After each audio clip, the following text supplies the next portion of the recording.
ইচিকোর body দখল করে নেওয়ার পরও ইচিকো তাকে ধ্বংস করে দেয়নি। এই এপিসোড আরো বেশি ইন্টারেস্টিং হতে চলেছে। হ্যালো এভরিওয়ান, ব্লিচের এনিমি জগতে আপনাকে স্বাগতম। আশা করি ভালো আছেন। আজকে আমি ব্লিচের এপিসোড নাম্বার 8 কে এক্সপ্লেন করতে যাচ্ছি। আপনারা যারা আগের এপিসোডগুলো দেখেননি, আমার চ্যানেলে সবগুলো এপিসোড প্লেলিস্ট করা আছে, আপনারা চাইলেই সেখান থেকে দেখে আসতে পারেন। তাহলে চলুন এপিসোড নাম্বার 8 শুরু করি। এপিসোডের শুরুতেই হলদের দুনিয়া দেখানো হয়। একটা হল বলে এবার আমি যাব। তারপর ইচিকোর পরিবারকে দেখানো হয়। তারা সবাই মিলে একটা টেম্পলে যাচ্ছিল। সেখানে অনেকগুলো সিঁড়ি ছিল। সিঁড়িগুলো দিয়ে চলতে চলতে কারিন আর ইউজু ক্লান্ত হয়ে যায়। তখনই তাদের বাবা বলে, তোমরা পরাজয় মেনে নিও না। তিনি উল্টো হয়ে বলে, আমি এইভাবে উপরে উঠবো। কারিন ইউজুকে বলে, ওনার দিকে মনোযোগ দিও না, এটা শুধু তোমাকে ভীত করবে। ওদের বাবা বলে, তোমরা আমাকে ইগনোর করছো। তারপর তিনি উপরে উঠতে শুরু করে। ইউজু সাইড হয়ে যায়, কিন্তু কারিন ওনাকে লাথি মেরে নিচে পাঠিয়ে দেয়। বাবা আর সন্তানদের মাঝে কি এমন সম্পর্ক আদৌ সম্ভব? ইচিকো এসব দেখে কিছুই বলে না। ইচিকো তার মায়ের কথা মনে করে বলে, এটা সেম দিন, তারপরও কত পার্থক্য রয়েছে। তখনই ইউজু বলে, আমাদের সাথে আরো একজন আছে। ইচিকো দেখে সেটা আর কেউ না, রুকি। রুকি ইচিকোকে হাই দিয়েছিল। ইউজু ইচিকোকে জিজ্ঞেস করে, তুমি কি এই মেয়েটাকে চিনো? ইচিকো ভয়ে বলে, না না, আমি চিনি না। কারিন রুকির ড্রেস আপ দেখি বলে, মনে হচ্ছে ওর সাথে আমাদের কোনো জিনিসের মিল আছে। তখন ইচিকো চিৎকার করে বলে, আরে আমার মনে পড়েছে, এটা তো আমার ক্লাসমেট হয়। আমি কত বোকা, আমি আমার ক্লাসমেটকে চিনতে পারিনি। মনে হয় ওর সাথে আমার একা কথা বলা উচিত। তারপর ইচিকো দৌড়াতে শুরু করে। সে কারিন আর ইউজুকে বলে, তোমরা মায়ের জন্য প্রে করে আসো, আমি ওর সাথে কথা বলে আসছি। তারপর ইচিকো রুকিকে সেখান থেকে নিয়ে চলে যায়। কারিন এসব দেখে হাসি। ইউজু বলে, তুমি হাসছো কেন? কারিন বলে, মনে হয় আমাদের ভাইকে ওর হাতে ছেড়ে দেওয়া উচিত। তারপর ইচিকো আর রুকিকে দেখানো হয়। ইচিকো বলে, তুমি আমাকে ফলো করছো কেন? রুকি উত্তর দেয়, আমি না থাকা অবস্থায় যদি কোনো হলো চলে আসি তখন কি হবে? ইচিকো বলে, এসবের কোনো প্রয়োজন নেই। রুকি ইচিকোর কাছে বলে, আমাকে মাফ করো, আমি সেই চিন্তা থেকে বের হয়ে আসতে পারছি না। ইচিকো জিজ্ঞেস করে, তুমি কি রাগ হয়ে আছো? রুকি বলে, তুমি তো কাল বলেছিলে তোমার মাকে মেরে ফেলা হয়েছে। ইচিকো তখন বলে, আমি কিছু বলিনি। রুকি আবার জিজ্ঞেস করে, কে মেরেছে বলো। সেই সোলরিপারটাকে দেখানো হয়। সে ইচিকো আর রুকির উপর নজর রাখছিল। ইচিকো বলে, যা বলেছিলাম ভুলে যাও। রুকি আরো বলে, যে তোমার মাকে মেরেছে সেটা মনে হয় কোনো হলো ছিল না। তুমি তো ছোটবেলা থেকে সোলদেরকে দেখতে পাও। হতে পারে কোনো সোল তোমার পেছনে এসেছিল আর ভুল করে তোমার মাকে মেরে ফেলেছে। ইচিকো রুকিকে থামিয়ে দিয়ে বলে, তুমি সবকিছুর পেছনে হলদের কানেকশন খুঁজো, কিন্তু এখানে হলদের কোনো কানেকশন নেই।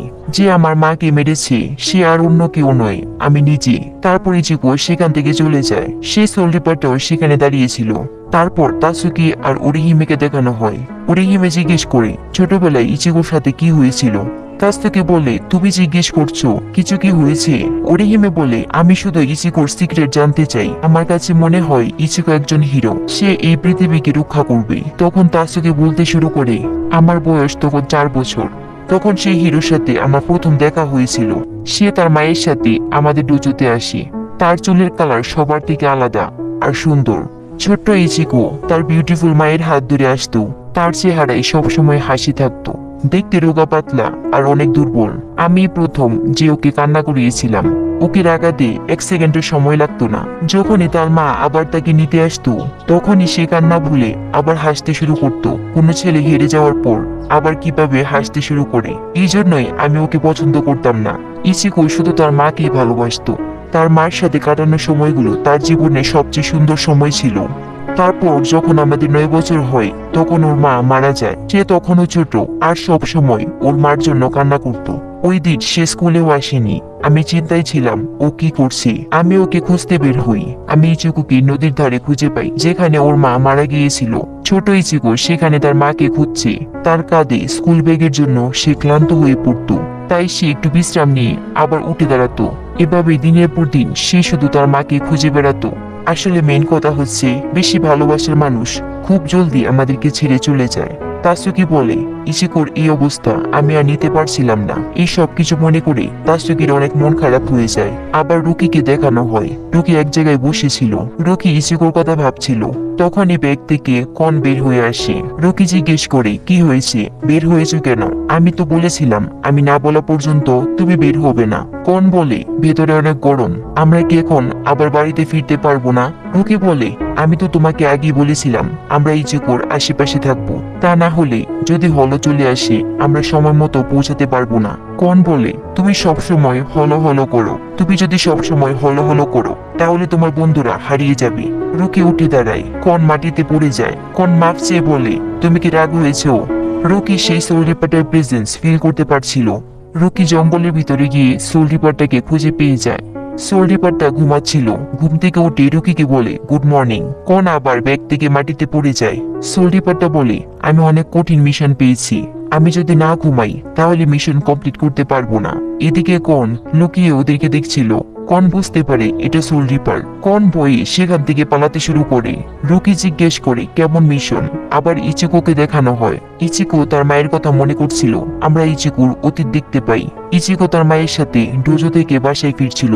তখন একটা গাড়ি ইচিকোকে ভিজিয়ে দেয়। ইচিকোর মা ইচিকোকে মুছিয়ে দিয়ে বলে, চলো আমরা জায়গা পরিবর্তন করি, আমি রোড সাইড দিয়ে যাই। ইচিকো বলে, কোনো সমস্যা নেই, আমি ঠিক আছি। তার সাথে আমি রেনকোট পরে আছি। এখন যা হলো এই সব থেকে আমি তোমাকে বাঁচাবো।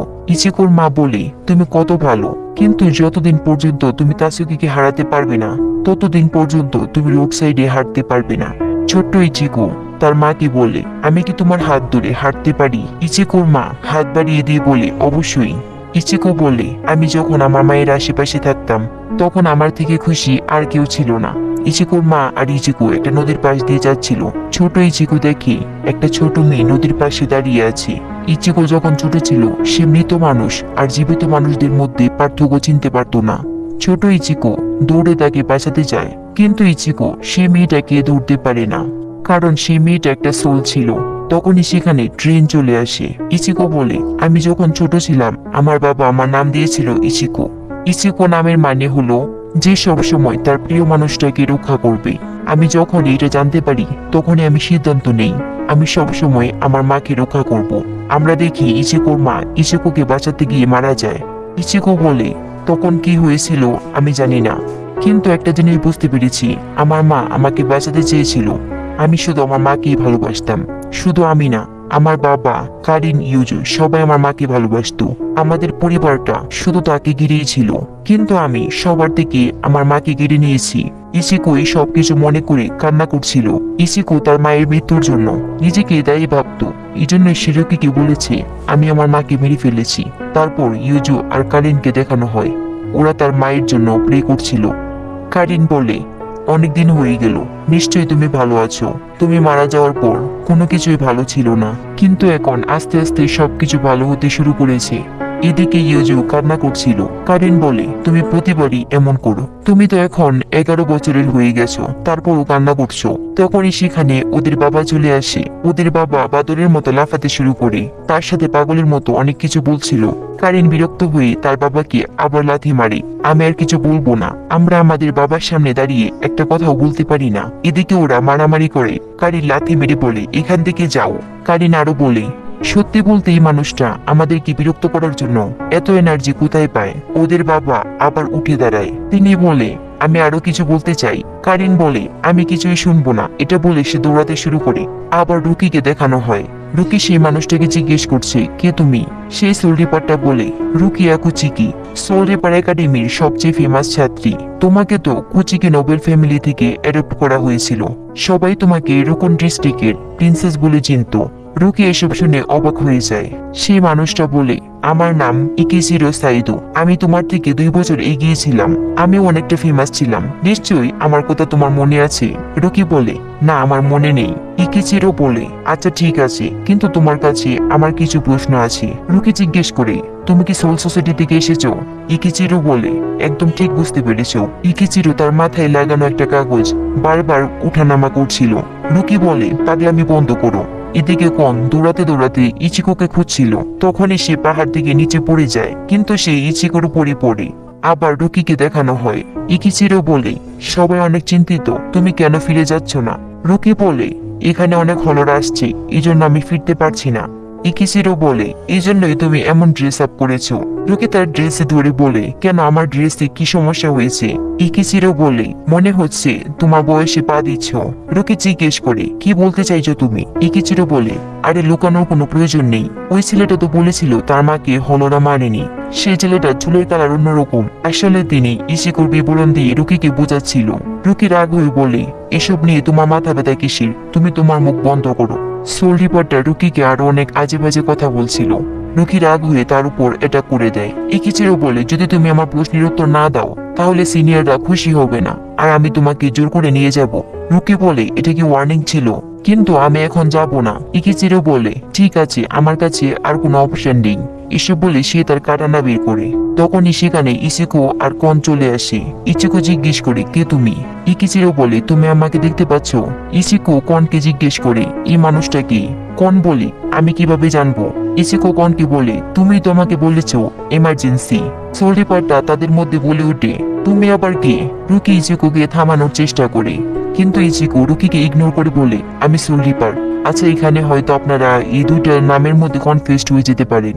ইকিচিরো আর ইচিকো দুইটা নামই অনেক সিমিলার, তাই আপনারা একটু মনোযোগ দিয়ে দেখবেন, তাহলে বুঝতে পারবেন। ইচিকো হচ্ছে আমাদের লিড ক্যারেক্টার। ইকিচিরো বলে, নিশ্চয়ই তুমি মজা করছো। সে রুকিকে বলে, তুমি অনেক সিরিয়াস ক্রাইম করেছো, এত দুর্বল গিগাই ফর্মের সোল রিপারের সাথে ফাইট করে মজা আসবে না। তারপরও কিছু করার নেই, সে ফাইট করার জন্য রেডি হয়ে যায়।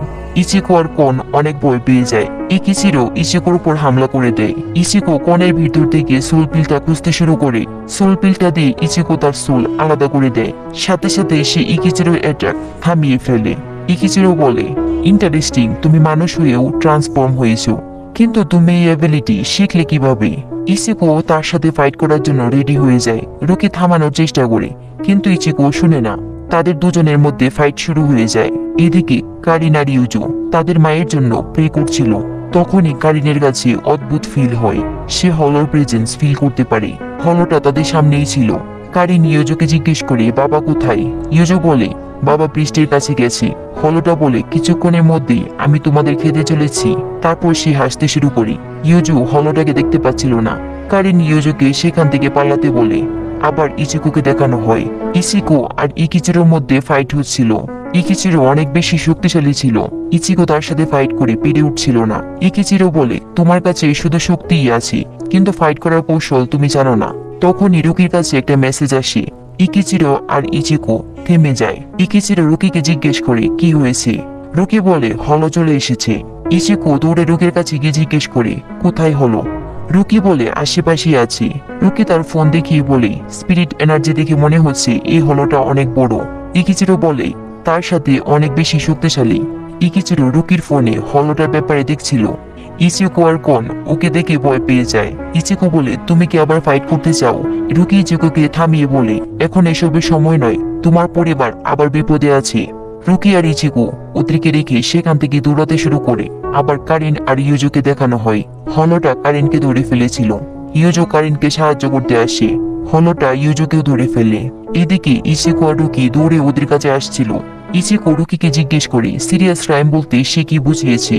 রুকি বলে, এখন এসব বলার সময় নয়, আগে তোমার পরিবারকে বাঁচাতে হবে। ওদের পিছনে ইকিচিরো আসছিল। ইচিকো মনে মনে বলে, আমার মায়ের ব্যাপারে তুমি কি কিছু জিজ্ঞেস করবে না? রুকিও মনে মনে বলে, আমি যদি জিজ্ঞেস করি তাহলে কি তুমি উত্তর দেবে?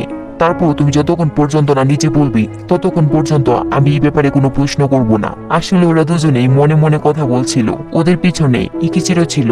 আবার কারিন আর ইউজুকে দেখানো হয়। হলোটা ইউজুর কাছে এসে বলে, তুমি অনেক বেশি ছটফট করছো, তাহলে চলো তোমাকে আগে খাওয়া যাক। হলোটা ইউজুকে খেতে যাচ্ছিল। এখানে এপিসোড নাম্বার 8 শেষ হয়ে যায়। এখন কি হবে? ইচিকো কি তার পরিবারকে বাঁচাতে পারবে? জানতে হলে পরের এপিসোড পর্যন্ত আমাদের অপেক্ষা করতে হবে।